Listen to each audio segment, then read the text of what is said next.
Llegó Leila Gianni, estaba mirando su red X, se define como abogada y combatiente de los militantes del hambre, mamá por 5. ¿Tenés 5 hijos? Así es, tengo 5. Hola Leila, gracias por venir. Gracias a vos, buenas tardes. Con una denuncia sobre IOMA, que es la segunda obra social más grande, creo que de Latinoamérica, después del PAMI. Así es. La de la provincia de Buenos Aires en este caso. Hoy presentamos un pedido de acceso a la información pública preguntándole al titular de IOMA, el doctor Homero Giles. Un hombre de la Cámpora, recuerdo. Claro, le dicen el cubano, es de la Cámpora, entonces a mí me parece que Kicillof tiene el lobo adentro y no se está dando cuenta o no se está queriendo dar cuenta. IOMA durante los últimos años, y en particular en este 2024, ha demostrado que está desatendiendo a sus afiliados. Sin embargo, los afiliados permanentemente, mes a mes, aportan a la obra social. No hay cobertura de medicamentos, no hay turnos, hay cirugías postergadas, se han interrumpido tratamientos de pacientes oncológicos y crónicos. Entonces hay una frente a esta gran crisis de administración de los fondos financiera y también en cuanto a la asistencia de la salud, le queremos preguntar y le hemos pedido mediante el acceso a la información pública en función qué contrataciones se está haciendo, con qué laboratorios se está contratando, si tienen auditorías, cuáles son las últimas auditorías, cuáles son los resultados de esas auditorías. Esperemos que nos contesten y no hagan como Fernando Espinosa, el intendente de La Matanza, a quien ya le hemos presentado 3 pedidos de acceso a la información pública y no ha respondido ninguno. Y en el día de hoy hemos presentado un amparo, ya que Tinturita Espinosa se niega a responder. Los vecinos matan Tinturita Espinosa. Está más preocupado por teñirse el pelo que por solucionar los problemas que suceden en La Matanza. Está procesado, recordemos, ¿no? Por abuso sexual. Así es. Agravado, si no me equivoco. Abuso sexual en la causa de Melody Racauskas. Sí. Bueno, le hemos preguntado a él en función cuando realizó el viaje a Europa, con qué fondos solventó ese viaje, con quién fue, para qué fue. También le hemos preguntado en función a qué empresas contrata para asistir a los comedores escolares y en función de un subsidio de 400 millones de pesos que recibió del ex Ministerio de Desarrollo Social durante época de pandemia, a ver qué hizo con ese dinero. Al día de hoy no ha respondido. Ahora, IOMA, fondos no le pueden faltar porque tiene una cantidad de afiliados enorme, por eso decíamos que es la segunda más importante, al menos de la Argentina. Obviamente, evidentemente no están haciendo lo correcto con esos fondos. Porque yo recuerdo denuncias, así como el PAMI ha tenido las suyas. Recuerdo denuncias de IOMA, mira, recuerdo causas por haber visitado a personas en crónicas periodísticas que hablaban, causas que hablaban de falsas internaciones domiciliarias, por ejemplo. Sí, hace unos años. De servicios que no se cumplían, en fin, esto sigue y nadie lo frena. Es un sistema que evidentemente ha sido administrado por personas que no de bien, ¿no? Que en lugar de preocuparse por dar una mejor calidad de atención al afiliado, evidentemente han desviado infinidad y gran cantidad de fondos y hoy los resultados están a la vista. Claro. Hay pacientes en cola de espera, van cerrando hospitales, los pocos hospitales propios que tienen no dan abasto y no atienden, los prestadores médicos o con quien contratan están agotados, entonces hay una gran crisis sanitaria de emergencia en IOMA y hoy por eso le hemos preguntado a Homero Giles todas estas cuestiones que esperemos que se digne a responder. ¿Quiénes son los militantes del hambre que vos definís allí en tu red X? Los militantes del hambre son todos aquellos políticos, exfuncionarios, dirigentes de organizaciones sociales que nunca se ocuparon de solucionar el problema de la pobreza. ¿Tienen nombre y apellido?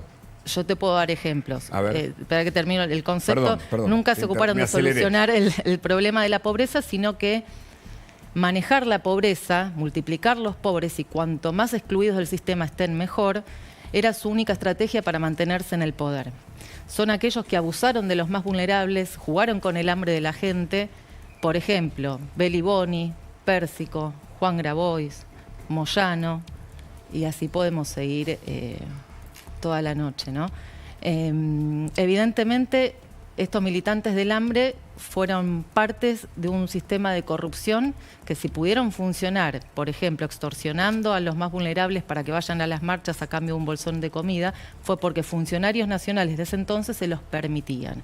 Han lavado dinero a lo loco. Nosotros lo hemos denunciado y las causas están avanzando cada vez más y más. Sí. Sí, un claro ejemplo es la causa guardapolvos, en donde... La de guardapolvos sí la conozco de cerca porque se facturaba por guardapolvos que no se hacían, terciarizando con o intermediando con cooperativas, algunas ficticias, otras que le daban... Conozco el tema que presentó Luis Asulla, pero también lo conocía en detalle desde antes, y es recontra complejo porque hay un montón de millones que demuestran que en ese ministerio, ¿no es cierto?, que manejaba Tolosa Paz en ese momento, ¿no? Estaba Tolosa Paz, sí. Se desviaban fondos como locos. Esa causa, esa denuncia, ¿a quiénes involucra principalmente?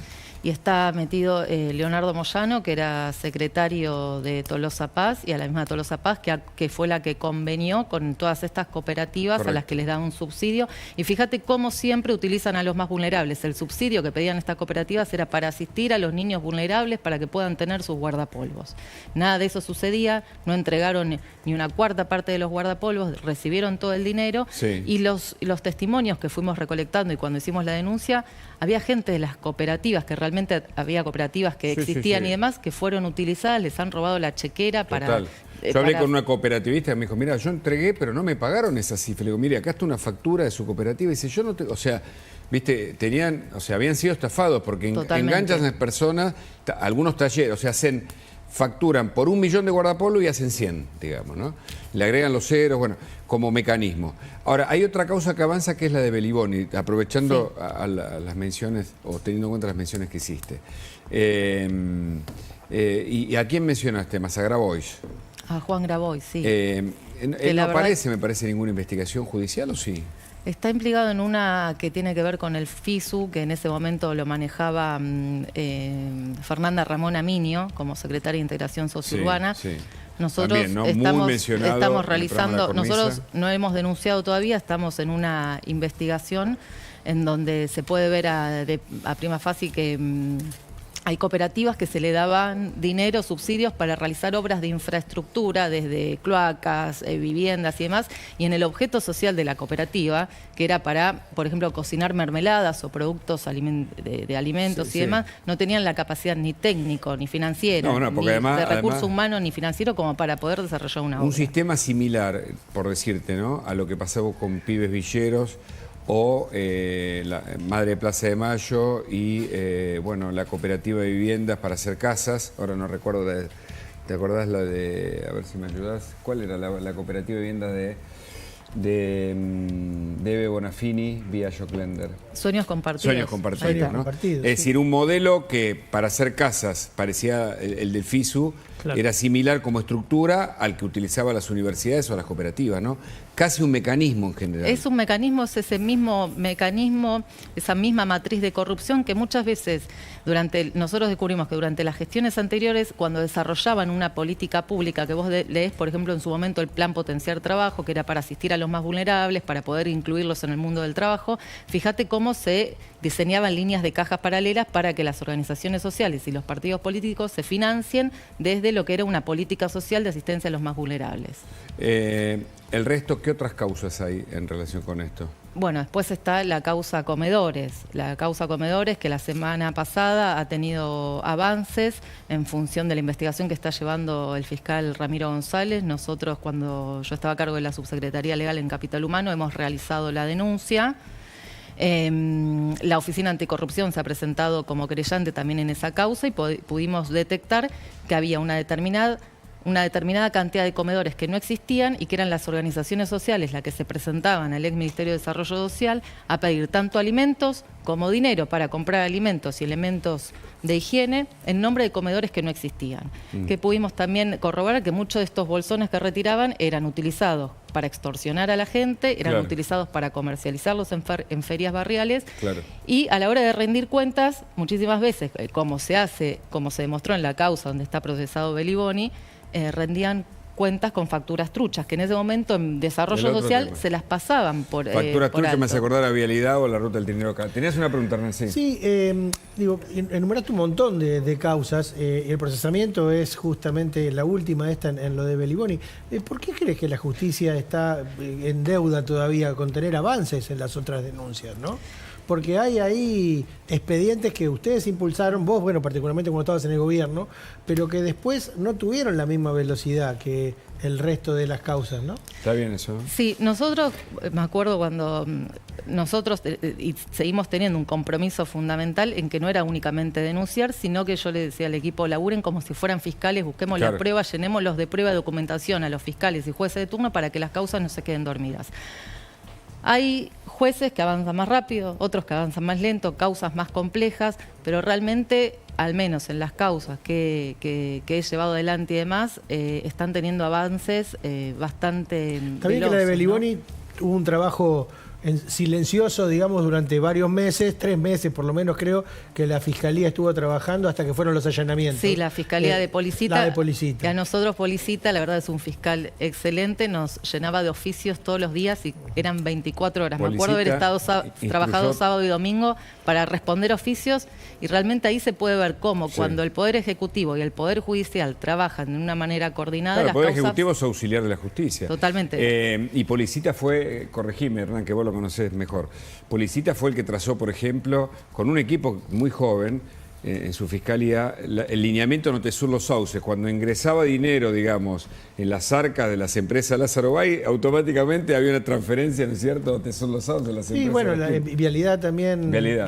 también. La instrucción fue la Fiscalía de Policita, Otesur también fue en la Fiscalía de Policita. Tiene un gran equipo de profesionales. Es que ahí está, también, sí. yo creo que porque generalizar está mal, por eso hacemos las salvedades. Como cuando generalizamos de la Policía Federal ayer, a la verdad del policía retirado, está mal. Y mencionamos a uno en particular, pero uno puede hacer mención de un montón de servidores. Lo que pasa es que en general la institución justicia parece como bien dice Hernán, que va a destiempo de la sociedad, el reclamo social. Que Chocolate Rigó esté en prisión domiciliaria, para mí es una afrenta a nuestra vida social, a nuestras obligaciones y derechos como ciudadanos.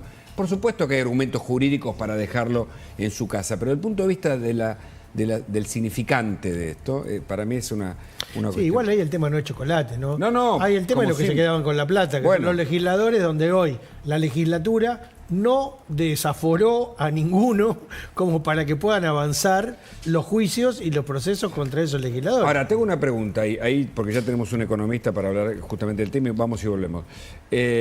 ¿Vos crees que le faltan agallas o recursos a fiscales y jueces, Hernán? Vos que paseás por tribunales. No, digo, a ver, con lo de Chocolate, digo, pongo el acento ahí en la connivencia de todos los partidos políticos en la legislatura, de todos los partidos.